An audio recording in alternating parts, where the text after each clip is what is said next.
all to Off the Cuff with Namrita. Hope you all are having a good weekend. And I'll start with a quote today.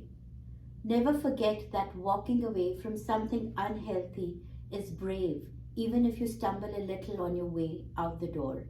This quote describes the courage it takes to walk away from an unhealthy relationship, an abusive situation, and a toxic environment. We will be talking about domestic violence in our community on the show and the culture that surrounds intimate partner violence. It is a topic we feel uncomfortable addressing and talking about, so let's break the silence around domestic violence. And I'm honored to have Executive Director of NisA, North American Islamic Shelter for the Abused, with me on Off the Cuff. Welcome, Faiza. Thank you so much, Namrita. Assalamu alaikum, peace and greetings to everybody who is listening. I am the one who is truly honored for you to have invited me to speak about this very, very important topic. Thank you.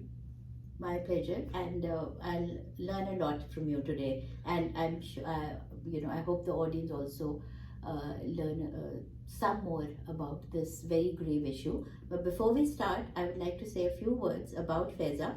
Faiza Javed Ghafoor was born and raised in London, England.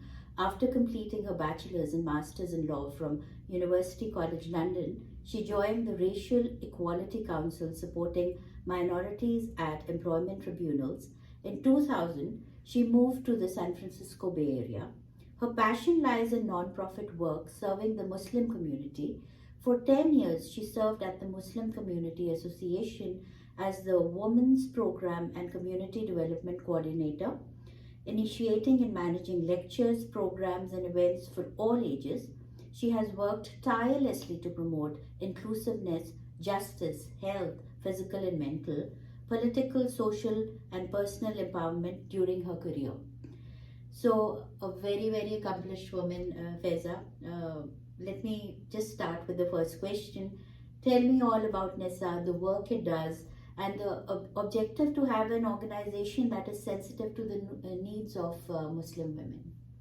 I can certainly do that. So NisA was established in 2002. It stands for, as you said earlier, the North American Islamic Shelter for the Abused. I want to just give a very quick quote about what domestic violence is. It refers to violent behavior between current or former intimate partners, typically where one partner tries to exert power and control over the other, usually through fear. It can include physical, sexual, emotional, social, verbal, spiritual, and financial abuse. Many times we find that the communities or the people around us believe that domestic violence only pertains to physical abuse. There needs to be physical bruising on the body. Yes. And unfortunately, we are trying to address and raise awareness about the fact that the physical bruising can be, or the mental bruising, the spiritual bruising. There's so many different types of bruising. It doesn't have to just be that. One can see. It's internal as well as external. Very true, very true. And you talked about spiritual abuse also. So my question was that how is it different from other organizations like Methri and Narika, and how sensitive are you to the needs of Muslim women? So this came about as, of course, a community effort. We were very, very blessed to be able to raise funds to purchase an emergency shelter. Now, I want to definitely make this very, very clear to the community. This organization, all the shelters, are not only exclusive to Muslim women. We've had women from different cultural, racial, educational backgrounds who come. We serve their needs as well. Currently, we already have at our shelters, we have sisters who are of a different background. They are not Muslim, and like I said, you do not have to be Muslim to come. The only reason it's called Islamic is because mainstream shelters do not always cater towards certain needs that Muslim women need, be it food, be it fasting, be it prayer. These are those accommodations we like to make for the sisters, Muslim sisters particularly who will need that comfortable environment to be in.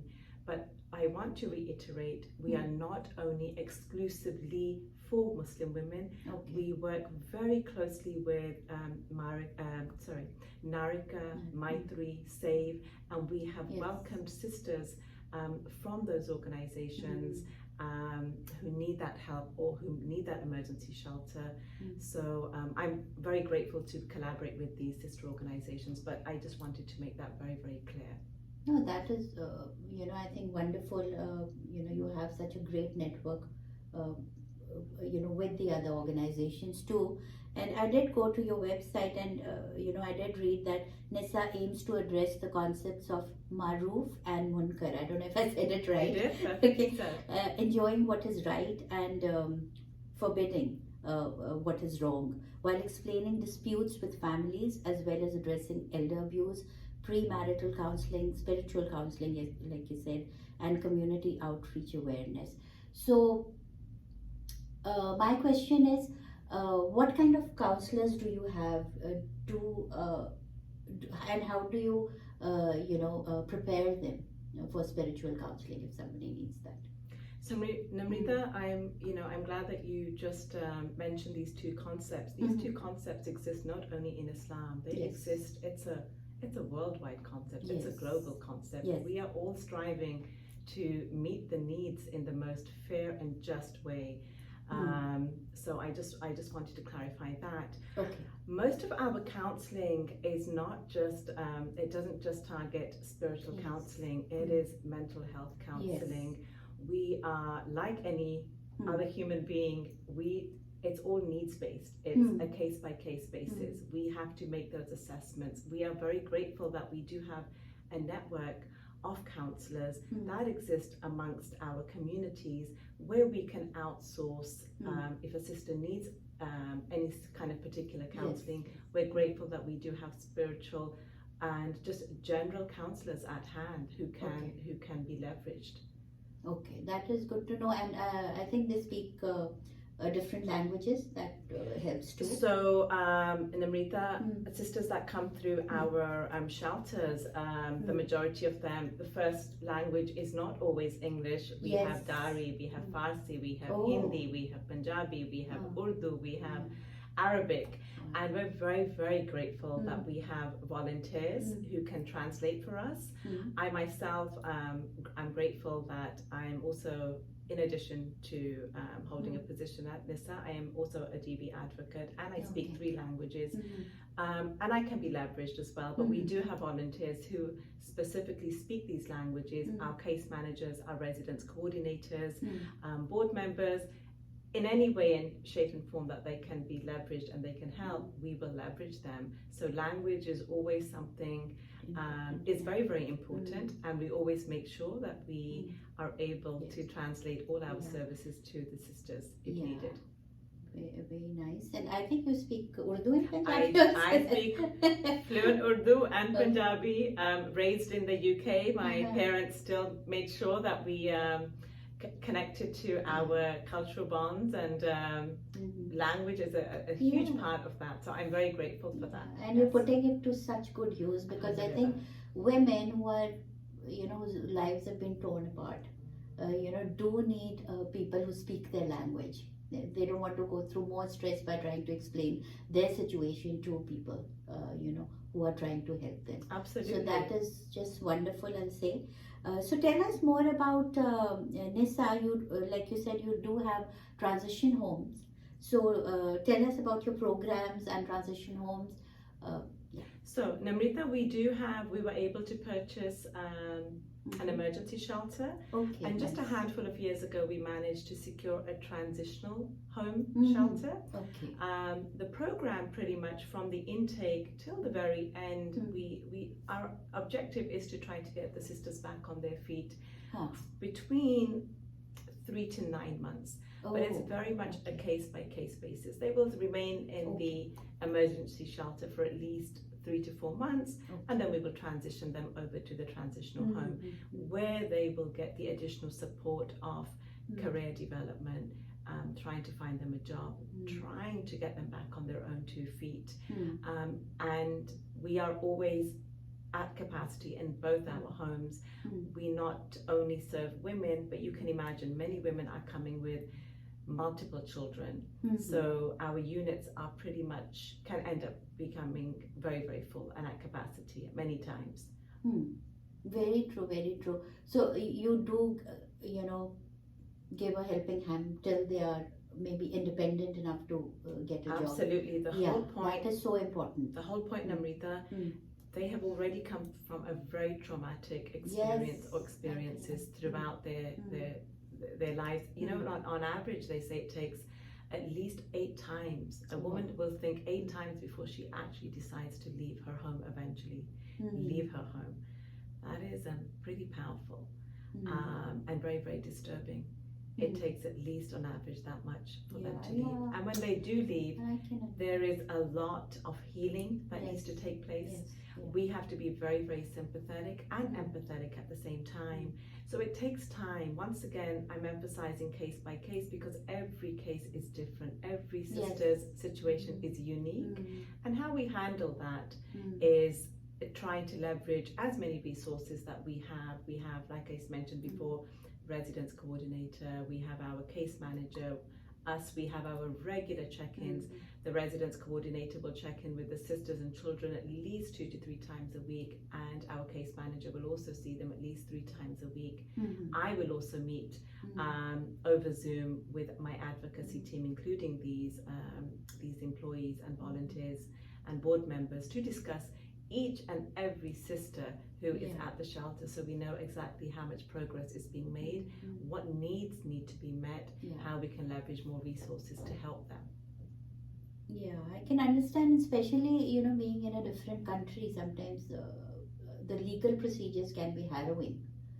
You don't understand where to go, what your rights are.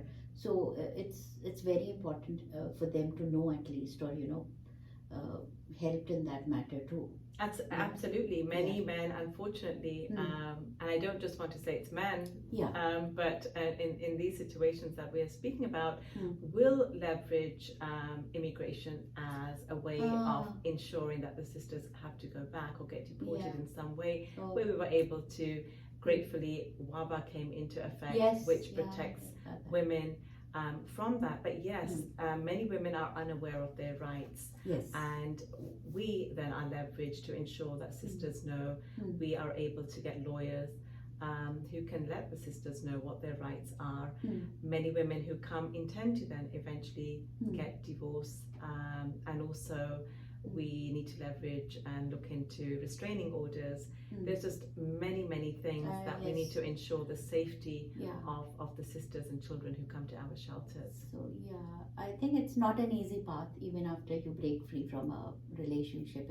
I think your new life starts only after, I'll say, and difficulty. So do you have any programs that talk about preventative methods also, and do you have speakers that can come in and talk about that?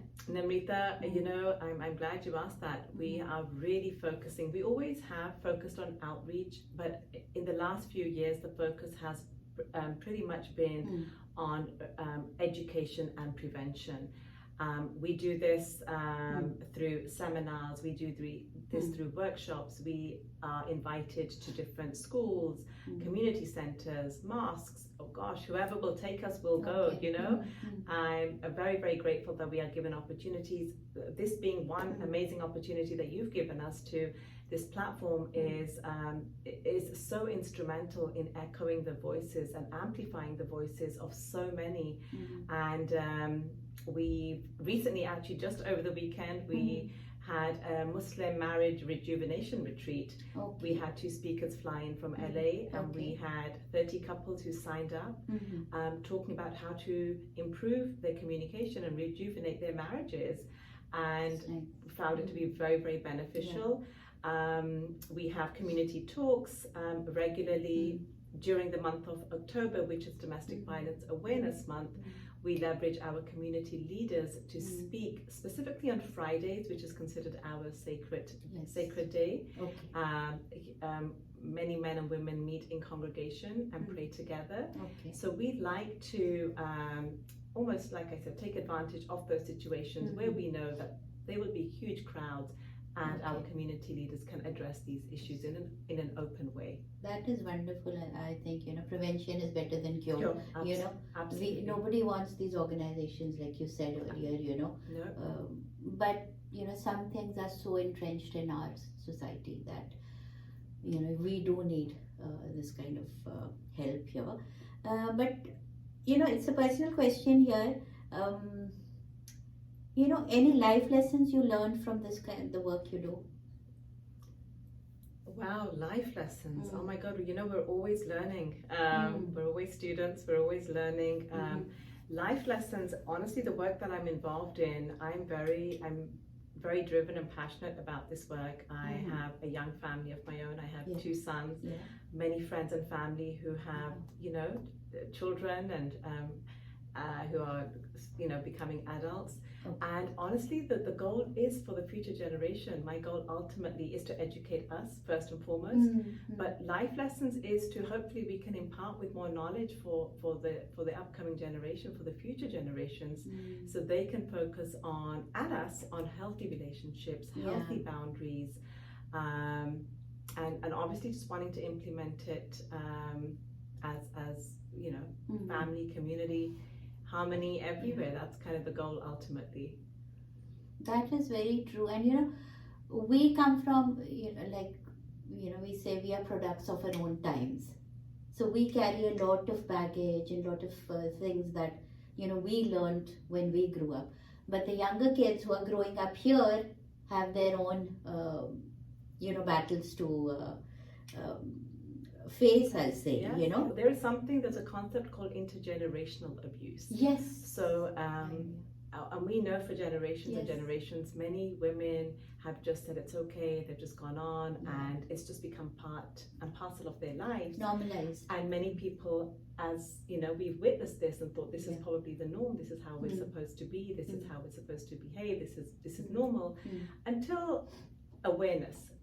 There was the awareness, there's growing awareness, and once again comes back to education and prevention. The more we educate, the more we become aware of this, the more we can combat it, the more we can change those perceptions that people have, those norms that we can change. And like you said, this generation is facing so many issues, and we pray that just this can help them in their own personal family lives when they enter their own relationships, and all of us as well. I learn all the time from different people. I'm inspired by so many different people to be able to be a better version of myself ultimately.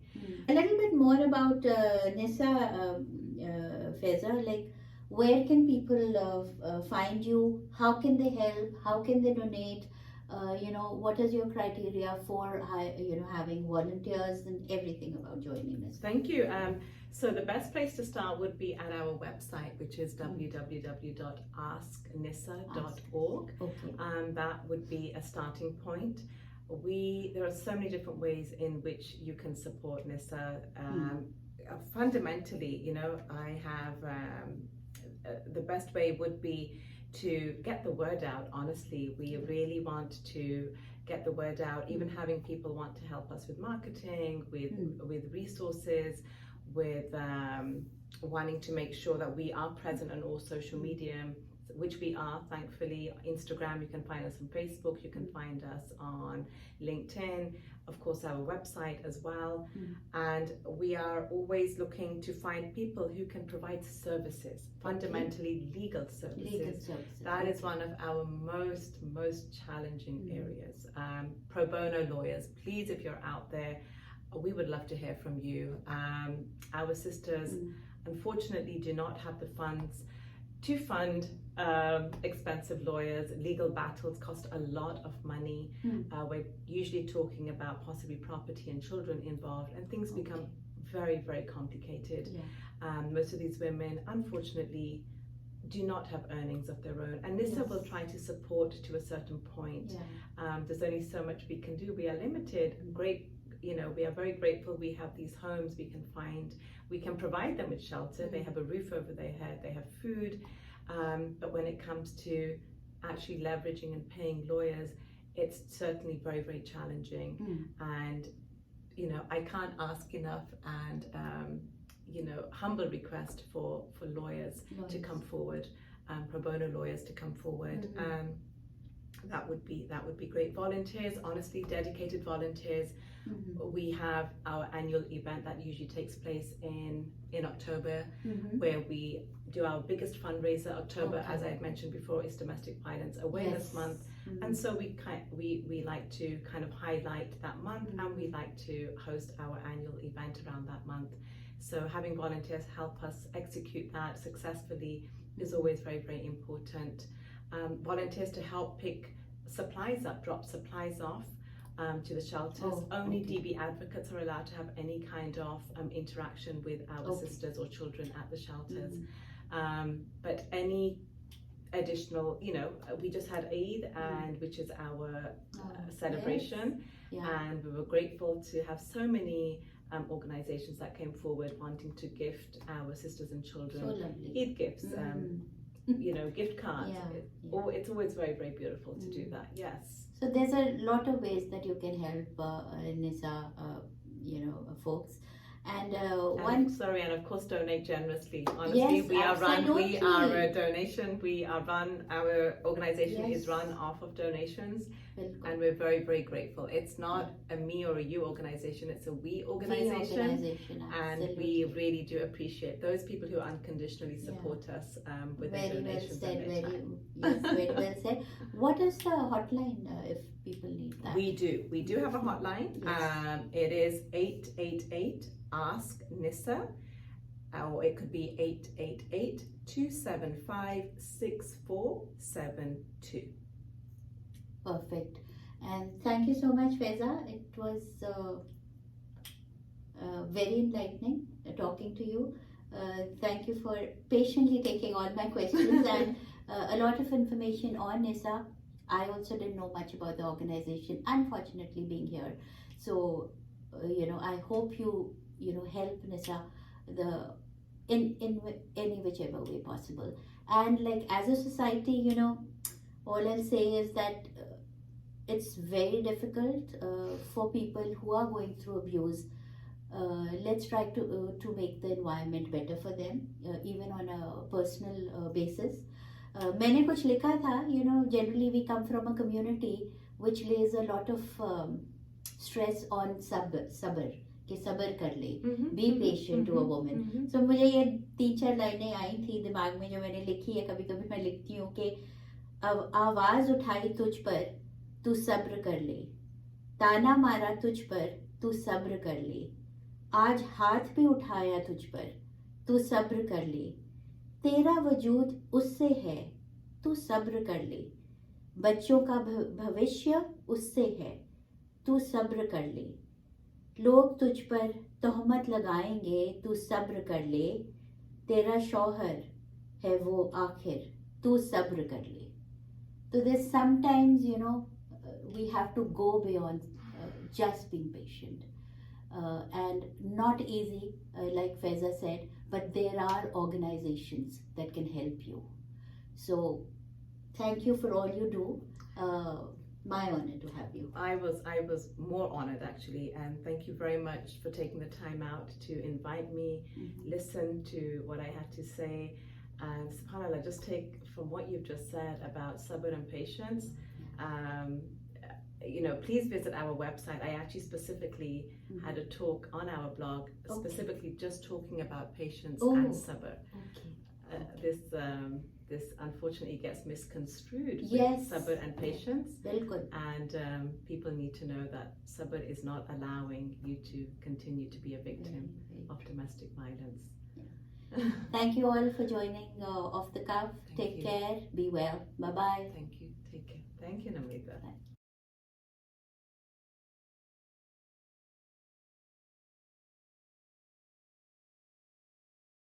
Shosha is a creative Indian restaurant located in the heart of Silicon Valley. Shosha is a woman-owned business that serves traditional Indian flavors assimilated with molecular gastronomy techniques. The best Indian bar with happy hours in the Bay Area serves handcrafted drinks inspired by flavors from India with modern craft cocktails that are presented in unique ways.